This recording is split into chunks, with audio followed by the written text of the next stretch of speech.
నమస్కారం LTV news కి స్వాగతం ముందుగా బులెటిన్ హెడ్లైన్స్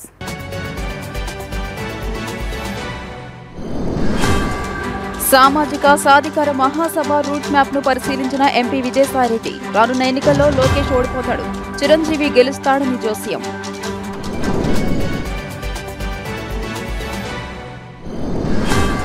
రాజ్యసభ ఎన్నికల్లో అభ్యర్థిని నిలబెట్టాలని కొందరు వైసీపీ ఎమ్మెల్యేలు తమను కోరుతున్నారన్న ఎమ్మెల్యే గోరంట్ల బుచ్చయ్య చౌదరి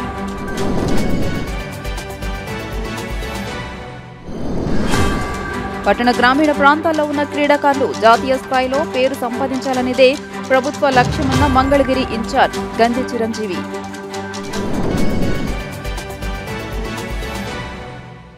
ఇక వివరాల్లోకి వెళ్తే కాంగ్రెస్ పార్టీ ఆంధ్రప్రదేశ్ రాష్ట్రంలో ఏనాడో చనిపోయిందని విజయసాయిరెడ్డి అన్నారు. రాష్ట్రాన్ని అడ్డగోలుగా విడగొట్టి ఏపీ ప్రజలకు కాంగ్రెస్ పార్టీ తీరని అన్యాయం చేసిందని అన్నారు. రాబోయే తరాలకు సైతం ఆ పార్టీ తీరని ద్రోహం చేసిందన్నారు. ఆ పార్టీ ఏపీకి చేసిన ద్రోహాన్ని ఇక్కడ ప్రజలు ఎప్పటికీ క్షమించరని కాంగ్రెస్ పార్టీ చరిత్ర పుటల్లో కలిసిపోయిందని అన్నారు. బస్సు యాత్ర ఏర్పాట్లను రాజ్యసభ సభ్యుడు మోపిదేవి వెంకటరమణ, మంగళగిరి నియోజకవర్గ సమన్వయకర్త గంధి చిరంజీవి, ఎమ్మెల్సీ మురుగుడు హనుమంతరావు, నియోజకవర్గ పరిశీలకుడు రాపాక శ్రీనివాస్ స్థానిక నాయకులతో కలిసి విజయసాయిరెడ్డి పరిశీలించారు. 24 గంటల్లో సమస్య పరిష్కారం. విజయసాయిరెడ్డి చొరవతో తెనాలి మంగళగిరి రహదారికి ఆర్ఎండ్బీ శాఖ అధికారులు మంగళవారం మరమ్మతులు చేపట్టారు. విజయసాయిరెడ్డి మంగళగిరి నియోజకవర్గం పరిధిలోని వైఎస్ఆర్సీపీ నాయకులు, కార్యకర్తలతో సమావేశమయ్యారు. ఈ సమావేశంలో వర్షాల కారణంగా దెబ్బతిన్న తెనాలి మంగళగిరి రహదారి విషయాన్ని ఎమ్మెల్సీ మురుగుడు హనుమంతరావు, పార్టీ సమన్వయకర్త గంధి చిరంజీవి విజయసాయిరెడ్డి దృష్టికి తీసుకువెళ్లారు. ఈ విషయంలో విజయసాయిరెడ్డి చొరవ తీసుకోవడంతో అధికారులు 24 గంటల్లోనే రోడ్డు మరమ్మతులు చేపట్టారు. 5-6 రోజుల్లో మరమ్మతు పనులు పూర్తవుతాయని ఆర్ఎండ్బీ అధికారులు తెలిపారు. సమస్యను పరిష్కరించిన ఎంపీ విజయసాయిరెడ్డికి స్థానిక వైఎస్ఆర్సీపీ నాయకులకు ప్రజలు కృతజ్ఞతలు తెలియజేశారు. ఈ సందర్భంగా ఆయన మాట్లాడుతూ ఈ నియోజకవర్గంలో గతంలో తెలుగుదేశం పార్టీ గెలిచిన దాఖలాలు లేవన్నారు. వచ్చే ఎన్నికల్లో ఆ పార్టీ అభ్యర్థి నారా లోకేష్ ఓటమి తథ్యమన్నారు. మంగళగిరిలో వైఎస్ఆర్సీపీ నుంచి వెనుకబడిన సామాజిక వర్గానికి చెందిన వ్యక్తి పోటీలో నిలబడుతున్నారని చెప్పారు. బీసీ, ఎస్సీ, ఎస్టీ, మైనారిటీ వర్గాలకు వైఎస్ జగన్ ఇస్తున్న ప్రాధాన్యత దేశంలో మరే ఇతర రాష్ట్రంలో ఏ పార్టీ ఇవ్వడం లేదన్నారు. నియోజకవర్గంలో బీసీ, బడుగు, బలహీన వర్గాలకు చెందిన ప్రజలు వైఎస్ఆర్సీపీ అభ్యర్థిని గెలిపించుకుంటారని, అలాగే రాబోయే ఎన్నికల్లో ఆయా వర్గాల ప్రజలు వైఎస్ జగన్ను మరోమారు ముఖ్యమంత్రి చేస్తారని నమ్మకంగా చెప్పారు. మంగళగిరిలో మిద్దే సెంటర్లో నిర్వహించే సామాజిక సాధికార యాత్ర మహాసభకు ముందు పెద్ద ఎత్తున పాదయాత్ర జరుగుతుందని చెప్పారు. ఈ పాదయాత్రలో కార్యకర్తలు, బడుగు, బలహీన వర్గాలు, దళిత సోదరీమణులు పాల్గొనాలని, మహాసభను విజయవంతం చేయాలని విజ్ఞప్తి చేశారు. సామాజిక సాధికార సభ మహాసభ జరుగుతుంది. ఆ మహాసభకు ముందు పెద్ద ఎత్తున పాదయాత్రగా మిద్దె సెంటర్కి కార్యకర్తలు, బడుగు బలహీన వర్గాలు, వైఎస్ఆర్ కాంగ్రెస్ పార్టీని సపోర్ట్ చేసేటటువంటి వాళ్ళు అందరూ కూడా, దళిత సోదరీమణులు అందరూ కూడా ఆ యొక్క పాదయాత్రలో పార్టిసిపేట్ చేసి ఆ యొక్క మహాసభలో, సాధికార మహాసభలో అందరూ కూడా పాల్గొంటారు. ఈ యొక్క సాధికార యాత్ర మహాసభ ముఖ్య ఉద్దేశం సమాజంలో ఉన్నటువంటి సమసమాజాన్ని స్థాపించడం, సమాజంలో అణగారిన వర్గాలు, కొన్ని శతాబ్దాలుగా అణగారిన వర్గాలు ఏదైతే ఉన్నాయో వాళ్ళందరినీ కూడా, బడుగు బలహీన వర్గాలని ఆర్థికంగా, సామాజికంగా, రాజకీయంగా ఎవరైతే అణగదొక్కబడ్డారో వాళ్ళందరినీ కూడా మిగతా సామాజిక వర్గాలతో పాటు సమాంతరంగా అభివృద్ధి చెందేటటువంటి కార్యక్రమంలో భాగంగా జగన్మోహన్ రెడ్డి గారు నవరత్నాలని, వివిధ పథకాలని, సంక్షేమ పథకాలని అమలు చేయడం జరుగుతూ ఉంది. ఈ యొక్క సంక్షేమ పథకాల లబ్ధిని ప్రజలకు తెలియజెప్పేటటువంటి ఉద్దేశంతోనే ఈ యొక్క సాధికార యాత్ర అన్నటువంటిది. మీరు ఒక్కసారి చరిత్ర తిరగవేయండి. తెలుగుదేశం పార్టీ మంగళగిరిలో ఏ రోజు ఏ సార్వత్రిక ఎన్నికల్లో ఇంతవరకు గెలవలేదు. వైఎస్ఆర్ కాంగ్రెస్ పార్టీ గత 2 సార్లు ఇక్కడ మేము ఈ సీటును కైవసం చేసుకున్నాం. రాబోయేటటువంటి 2024 ఎన్నికల్లో తప్పకుండా వైఎస్ఆర్ కాంగ్రెస్ పార్టీ మంగళగిరి స్థానాన్ని కైవసం చేసుకుంటుంది. ప్రత్యర్థి తెలుగుదేశం పార్టీ అభ్యర్థి లోకేష్ తప్పకుండా ఓడిపోతాడు, మా అభ్యర్థి చిరంజీవి గంజి చిరంజీవి తప్పకుండా గెలుస్తాడన్నటువంటి విశ్వాసం ధీమా మాలో ఉంది. తప్పకుండా ఈ సీటుని కైవసం. పట్టణ గ్రామీణ ప్రాంతాల్లో ఉన్న క్రీడాకారులు జిల్లా రాష్ట్ర జాతీయ స్థాయిలో పేరు సంపాదించాలన్నదే ప్రభుత్వ లక్ష్యమని మంగళగిరి ఇన్ఛార్జ్ గంజి చిరంజీవి అన్నారు. క్రీడలను ప్రోత్సహించే విధంగా ప్రతి సంవత్సరం జగన్ ప్రభుత్వం ఆడుదామాంధ్ర కార్యక్రమాన్ని నిర్వహించాలని ఆయన కోరారు. మంగళగిరిలోని డాన్ బాస్కో స్కూల్ గ్రౌండ్లో నిర్వహిస్తున్న ఆడుదామాంధ్ర కార్యక్రమంలో మంగళగిరి ఇన్ఛార్జ్ గంజి చిరంజీవి, ఎమ్మెల్సీ మురుగుడు హనుమంతరావు, తాడేపల్లి వైసీపీ బాధ్యులు వేమారెడ్డి పాల్గొన్నారు. ఈ సందర్భంగా వారు మాట్లాడుతూ పట్టణ గ్రామీణ ప్రాంతాల క్రీడాకారుల ప్రతిభను జిల్లా రాష్ట్ర స్థాయిలో ప్రోత్సహించడమే జగన్ ప్రభుత్వ లక్ష్యమని తెలియజేశారు. మంగళగిరి నియోజకవర్గంలో వాలీబాల్, క్రికెట్, షటిల్ గేమ్స్ వెనుకబడిన క్రీడాకారులను ప్రోత్సహిస్తూ జగన్ మంచి ఆలోచన చేశారని అన్నారు. ఆడుదామాంధ్ర క్రీడా పోటీల్లో విజయం సాధించిన క్రీడాకారులకు ప్రత్యేక బహుమతులు అందజేస్తారని అన్నారు. ఆడుదామాంధ్ర క్రీడా పోటీలను మంగళగిరి నియోజకవర్గంలో ఉన్న పీఈటీలు బాధ్యతగా నిర్వహిస్తున్నారని ఆయన అన్నారు.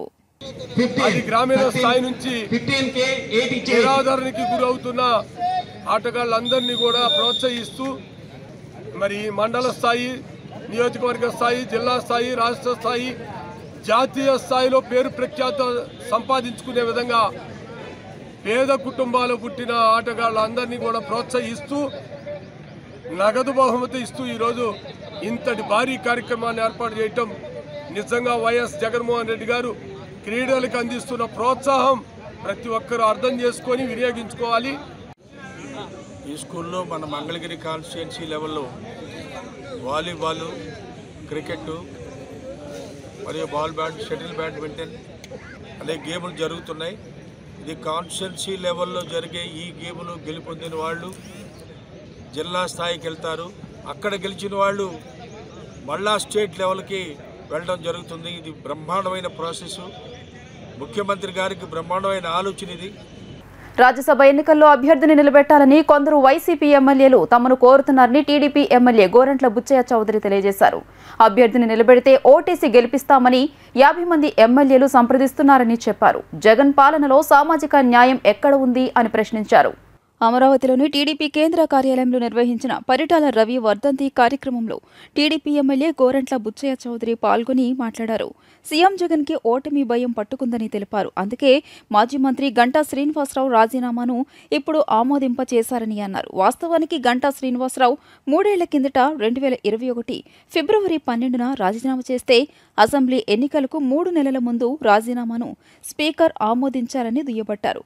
రాష్ట్రం బాగుండాలనే చాలా మంది టీడీపీలో చేరుతున్నారని చెప్పారు. అంబేద్కర్ విగ్రహం పేరుతో దోపిడీ చేశారని, జగన్ పాలనలో సామాజిక న్యాయం ఎక్కడ ఉంది అని ప్రశ్నించారు. కేసుల నుంచి తప్పించుకోవడం ఆయనకు అలవాటు అయిపోయింది అని విమర్శించారు. స్థానిక సంస్థలను నిర్వీర్యం చేసి సర్పంచులను కానీ, ఎంపీటీసీలని, జడ్పీటీసీలని, కార్పొరేషన్లని, మేయర్ని, చైర్మన్లని అందరినీ కూడా పనికిరాని వాళ్ళుగా మార్చిన వ్యవస్థని తయారు చేశాడు జగన్మోహన్ రెడ్డి. కనీసం గ్రామాల్లో ముగ్గు చల్లటానికి కూడా డబ్బులు లేని, జీతాలు ఇవ్వలేని దౌర్భాగ్య స్థితిలో నెట్టాడు. 4.5 ఏళ్లుగా ఎన్నికలు లేవు. ఎన్నికలు రాజ్యాంగ హక్కుగా పెట్టాల్సిన దాన్ని 3 సంవత్సరాలకు ఎన్నికలు నిర్వహించి ప్రజాస్వామ్యబద్ధంగా నడపాల్సిన ఈ సొసైటీలన్నింటినీ నిర్వీర్యం చేశాడు. బోగస్ సర్టిఫికేట్లు సబ్మిట్ చేసి ఉద్యోగాలు ఇప్పించారు. లక్షలు దోచుకున్నారు. దాంట్లో నాయకుడు కోట్లు ముట్టాయి. మొత్తం అస్తవ్యస్తం అయిపోయింది. కోఆపరేటివ్ రంగంలో, సహకార రంగంలో బ్యాంకులు కానీ, సొసైటీలు కానీ అన్నీ అస్తవ్యస్తం అయిపోయినాయి. ఒకప్పుడు కోర్టులో వేశారు అందరూ ఎన్నికలు పెట్టమని. కోర్టులో వేసిన ఎన్నికలు ఎందుకు నిర్వర్తించలేదు? కోవిడ్ అన్నాడు. కోవిడ్ పోయి ఎన్నాళ్ళయింది? నార్మల్సీకి వచ్చిన తర్వాత ఎందుకు ఎన్నికలు పెట్టడం లేదు? భయం. పిరికివాడు ఈ ముఖ్యమంత్రి. సహకార రంగంలో ఎన్నికలు పెడితే నడుము విరిగిపోతుంది, తన పార్టీ వాళ్ళకి నామినేటెడ్ పోస్టులు ఇవ్వలేము, పబ్బం గడుపుకోవడానికి అవకాశం ఉండదన్న దీంతో ఇవాళ సహకార రంగానికి నామినేట్ చేస్తున్నాడు. ఇవాళ అధిక వర్షాల వల్ల తీవ్రంగా నష్టపోయిన రైతాంగానికి సహాయం అందని పరిస్థితి. రైతాంగానికి సంబంధించిన నీటి పథకాలను ఏ విధంగా నాశనం చేశావో సహకార రంగాన్ని కూడా అదే విధంగా నాశనం చేసిన ఈ ముఖ్యమంత్రి గుణపాఠం చెప్పాలని మేము విజ్ఞప్తి చేస్తున్నాం. దేశమంతా రామమయమైతే ఆంధ్రప్రదేశ్ అంతా దొంగలమయం అయిపోయిందని బీజేపీ అధికార ప్రతినిధి భానుప్రకాష్ విమర్శించారు. దొంగ ఓట్లు, కరెన్సీ నోట్లతో ఎన్నికల్లో గెలవాలని అధికార పార్టీ పన్నాగాలు పన్నుతోందని ఆరోపించారు. బీజేపీ కార్యాలయంలో ఆయన మాట్లాడుతూ జగన్ ఎక్కడ చూసినా 175కి 175 అంటే ఏదో అనుకున్నామని దొంగ ఓట్లు కరెన్సీ నోట్లపై ఆధారపడి అధికారంలోకి రావాలని చూస్తున్నట్లు అర్థమైందన్నారు. దేశమంతా రామమయమైపోతే ఆంధ్రప్రదేశ్ దొంగలమయమైపోయింది. దొంగ ఓట్లు కరెన్సీ నోట్లతో ఎన్నికల్లోకి వెళ్ళి తద్వారా ఎన్నికల్లో గెలవాలని చెప్పి అధికార పార్టీ పన్నాగాలు పడుతోంది. ఈ మధ్య జగన్మోహన్ రెడ్డి గారు ఎక్కడ చూసినా సరే వాళ్ళ మీటింగ్స్లో 175 175 175 అంటే మామూలుగా ఏ ముఖ్యమంత్రి అయినా సరే తను చేసినటువంటి పనుల్ని ప్రజల్లోకి తీసుకొని వెళ్ళి మంచి పనుల్ని ఓటు అడుగుతారు. సో అట్లా ఏమన్నా ఆ కాన్ఫిడెన్స్తో అడుగుతున్నాడేమో 175 అని చెప్పి మేము భావించాం. రాజకీయాల్లో కానీ దేంట్లో కానీ కాన్ఫిడెన్స్ ఉండాలి, కానీ ఓవర్ కాన్ఫిడెన్స్ ఉండకూడదు.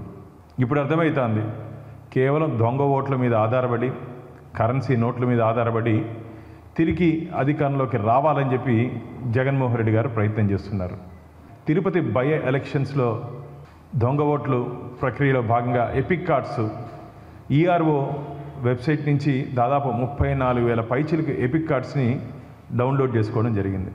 దాని మీద భారతీయ జనతా పార్టీ పూర్తి ఆధారాలతో కేంద్ర ఎన్నికల సంఘానికి ఫిర్యాదు చేయడం జరిగింది. పోలీసు యంత్రాంగానికి దీని మీద విచారణ చేపట్టాలని చెప్పి ఆదేశాలు జారీ చేయడం జరిగింది. విచారణ అయితే మొదలుపెట్టారు, కానీ కేసుని పక్కదారి పట్టించే ప్రయత్నం చేస్తున్నారు.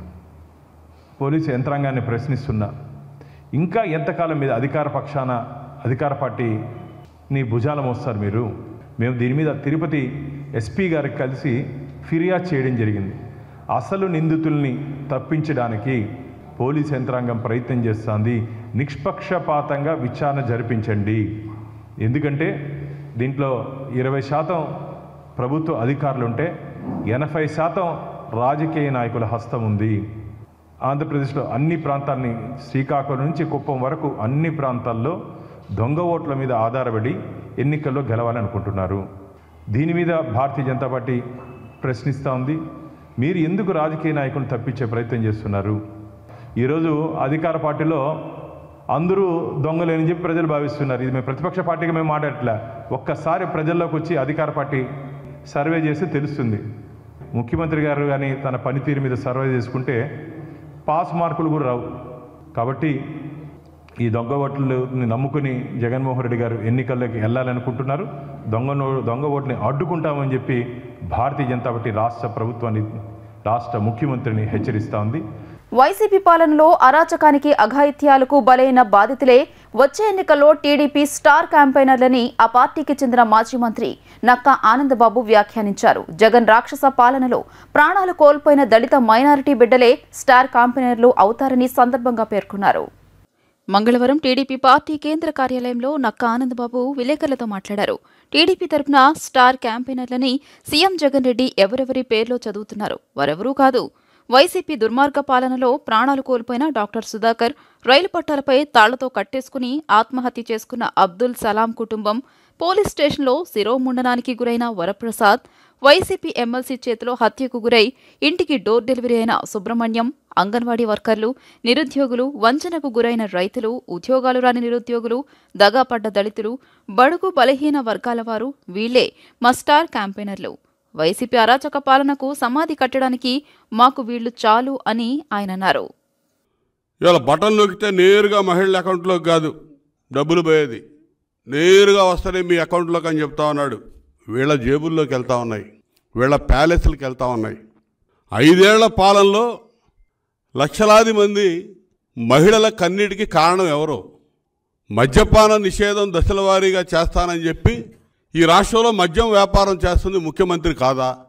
మద్యం బ్రాండ్లని, నాసిరకం బ్రాండ్లు తయారు చేసి పేదల జీవితాలతో, వాళ్ళ ఆరోగ్యాలతో, వాళ్ళ ప్రాణాలతో ఆటలాడుతుంది జగన్మోహన్ రెడ్డి కాదా? డ్వాక్రా సంఘాలు, ఇదేదో ఈయన సృష్టిలాగా చెబుతున్నాడు. డ్వాక్రా సంఘాల సృష్టికర్త చంద్రబాబు నాయుడు గారు. మహిళలకి ఆర్థిక స్వావలంబన, సాధికారత సాధించే దిశగా ముందడుగు వేయించినటువంటి మొట్టమొదటి వ్యక్తి చంద్రబాబు నాయుడు గారు. ఇలా తెలుగుదేశం ప్రభుత్వం ఎన్నికల ముందు హామీ ఇచ్చి చేయలేదు రుణమాఫీ అని చెప్తా ఉన్నాడు. ముఖ్యమంత్రిగా ప్రమాణ స్వీకారం చేసే నాటికి చంద్రబాబు నాయుడు గారు 2014లో డ్వాక్రా రుణాలు మొత్తం 13,655 కోట్లు ఉన్నాయి ఈ రాష్ట్రంలో. 85 లక్షల డ్వాక్రా మహిళలు అప్పుడుంటే 3 విడతల్లో 10,000 చొప్పున 8,500 కోట్లు రుణమాఫీ చేశాం ఆ రోజు. అదేవిధంగా 18-19లో పసుపు కుంకుమ కింద 10,000 కోట్లు ఆ రోజున డ్వాక్రా మహిళలకు ఇచ్చిన సంగతి మీ అందరూ గుర్తు చేస్తూ ఉన్నా. అదేవిధంగా వడ్డీ రాయితీ కింద 2,514 కోట్లు, మొత్తం 24,669 కోట్లు, 24,669 కోట్లు డ్వాక్రా మహిళలకి చెల్లించినటువంటి ఘనత చంద్రబాబు నాయుడు గారిది. దీన్ని చిలవల పలవలు చేసి అబద్ధాలు, అడ్డగోలుగా అబద్ధాలని కాన్ఫిడెంట్గా 100 సార్లు చెప్పి నమ్మించడానికి ప్రయత్నం చేయడంలో దిట్ట జగన్మోహన్ రెడ్డి. అడ్డగోలుగా ఎదుటోడి మీద వేస్తాడు. చంద్రబాబు నాయుడు గారిని తిడతాడు, పవన్ కళ్యాణ్ గారిని తిడతాడు, ఈనాడు, ABN, TV5 అని చెప్పి పత్రికా అధిపతుల్ని, టీవీ ఛానల్ అధినేతల్ని ఇది ఒక ఆడిపోసుకోవడం అనేది ఆనవాయితీ అయిపోయింది.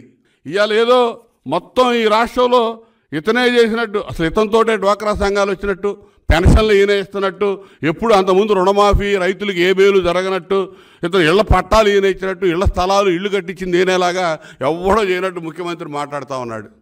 ఇవన్నీ కూడా తెలుగుదేశం ప్రభుత్వం, చంద్రబాబు నాయుడు గారు, ఎన్టీ రామారావు గారి దగ్గర నుంచి అమలవుతున్న పథకాలు.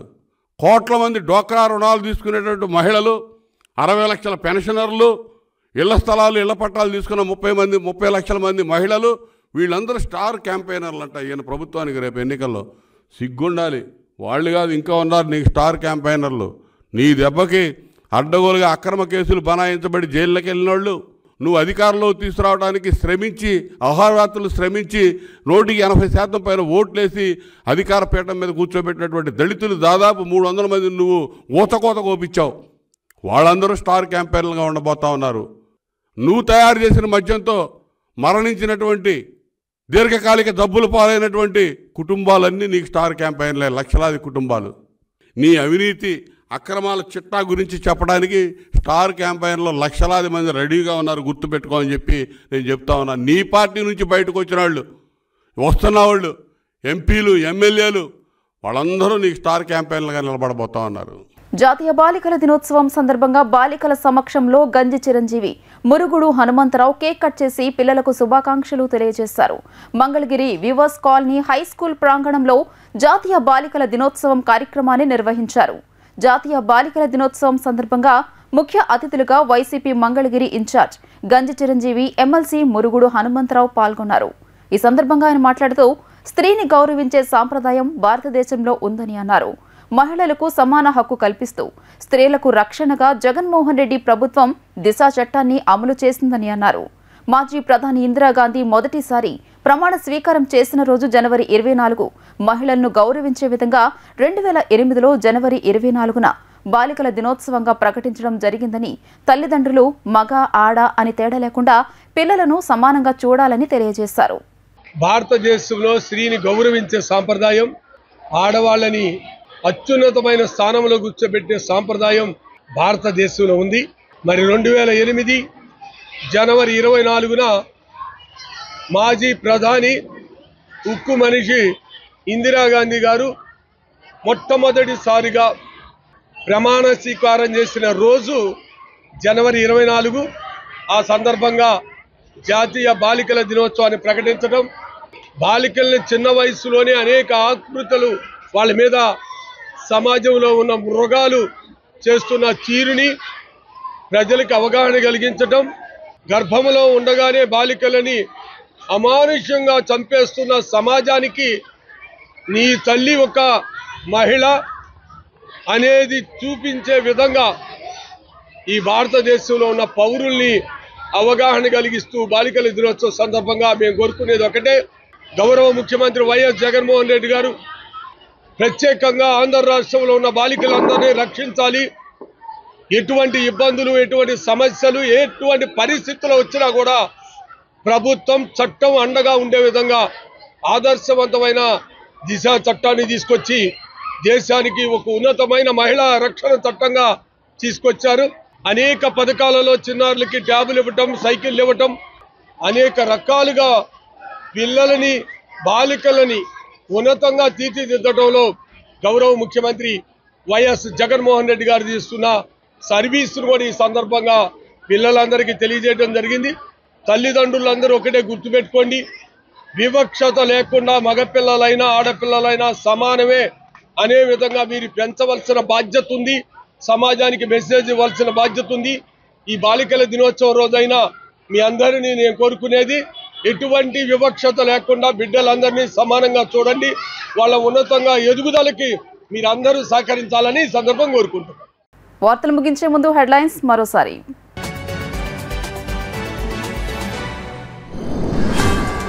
సామాజిక సాధికార మహాసభ రూట్ మ్యాప్ ను పరిశీలించిన ఎంపీ విజయసాయిరెడ్డి. రానున్న ఎన్నికల్లో లోకేష్ ఓడిపోతాడు, చిరంజీవి గెలుస్తాడని జోస్యం.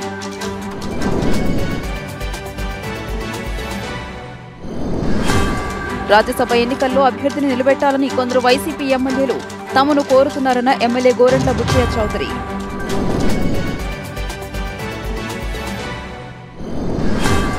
పట్టణ గ్రామీణ ప్రాంతాల్లో ఉన్న క్రీడాకారులు జాతీయ స్థాయిలో పేరు సంపాదించాలనేదే ప్రభుత్వ లక్ష్యమన్న మంగళగిరి ఇన్ఛార్జ్ గంధి చిరంజీవి.